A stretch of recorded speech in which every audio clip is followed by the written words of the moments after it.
राज्याचे उपमुख्यमंत्री अजितदादा पवार साहेब यांचं गेल्या 28 तारखेला अपघाती निधन झालं आणि त्यांची आज शोकसभा.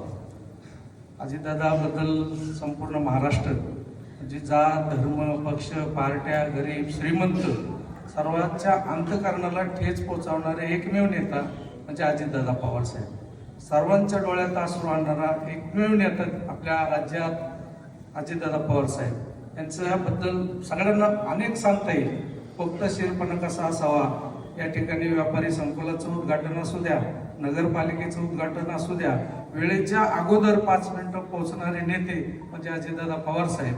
या ठिकाणी शिरूर नगरपालिकेच्या इमारतीबद्दल या ठिकाणी देशाचे केंद्रीय मंत्री त्या नगरपालिकेच्या ऑफिसमध्ये आल्या होत्या आणि आल्या असताना त्यांनी त्या इमारतीचं एवढं कौतुक केलं केंद्रीय मंत्र्यांनी का त्यांनी इतकी तालुक्याच्या ठिकाणी अशी इमारत झालीच कशी.